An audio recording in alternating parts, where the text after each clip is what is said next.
Thank you for joining us with Insights with PT. Now, we started off last week with our Q&A session, and we had a special guest last week. And this week, as we continue, we still have many questions flooding in, and we're trying to take them as much as we can. So bear with us. How can one help their spouse not to be too serious all the time? Can you share some of your past experiences where you both have made light of issues? What I'm hearing in this question is more of personality. Some people are just serious-minded, and some people are more playful than the others. So we find out that it is not every situation that, you have to be over serious about. So, but for us, I think we got to a stage where we laugh a lot. We make fun of each other. We make fun of everybody else. And we make fun of you. So we laugh a lot. And you find somebody going to another extreme, we call ourselves back. Like, hey, we're not going there. It's not that serious. So we just encourage one another, and we remind one another that, look, it's not that serious. And we laugh about it and, get over with it. Yeah, I mean, she said it all, celebrate little breakthroughs, with yourselves, so that, life is short, and that's the truth. And you need to celebrate little breakthroughs. At times we look for ways, either to go out, or have lunch, breakfast, or dinner, and just, enjoy yourselves. Do you understand? The most important thing is that, like I said, you can be serious-minded, but don't be someone that cannot be touched or moved by what is happening around them. And I'm also realizing that the older you get, the easier it becomes. What do I mean by that?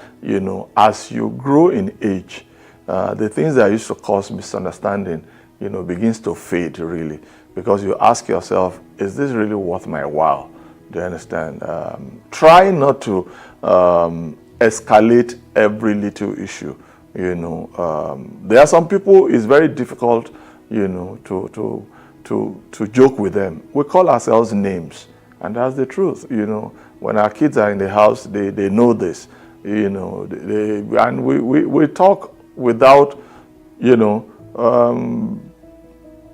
putting down each other. Do you understand? We talk about our families, we make fun of them. I like to give a lot of people names, so everybody has a name. Do you understand? And if we're outside and we're discussing those people, you won't even know who we're talking about. Because once I mention the name, my wife knows, okay. So if I say 1K, then she knows that 1K in her family is so and so. If I say President Teku, she knows that so and so is President Teku. And honestly, we don't only talk about ourselves, we talk about you too. You too, you do the same thing in your home, so it's okay. Sir, someone asked a question in here, and it had to do with one of the marriage series that you covered in terms of being humble and listening to advice. And the question is, how does one who was raised by their mom humble themselves not to be headstrong and listen to their partner? The question, it's a good question, and it's one of the challenges that people are, going through today, in marriages, especially when you marry a guy that is raised by his mom. A guy raised by his mom, growing up will not have a male authority, to look up to or to submit to. So what happens is that over time, he gets away with almost everything that he asks or he wants from the mom. The mom is trying to compensate for the dad not being around. And that compensation leads to overcompensation in such that the guy does not listen to any male authority. because there's none, at home. Most times, these guys, they are angry. They are angry that their father was not present. So it doesn't stop at when growing up as a teenager. It continues even well into their marriages.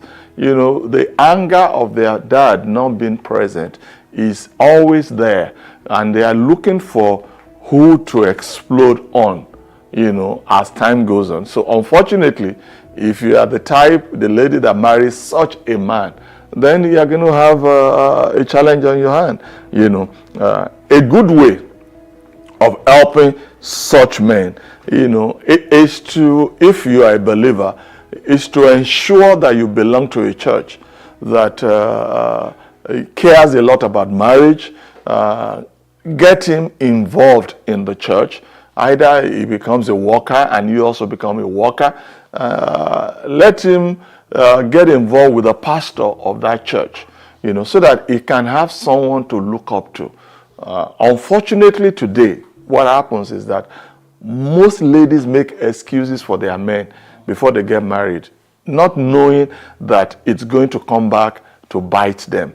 You understand? You say, oh, where is so and so? Oh, he's not available. Is this? They make it look like, oh, he's very busy and all that. And I look at it and I say, it's like we are not busy as well. But it's okay. You are coming back. You are coming back when he begins to bite you.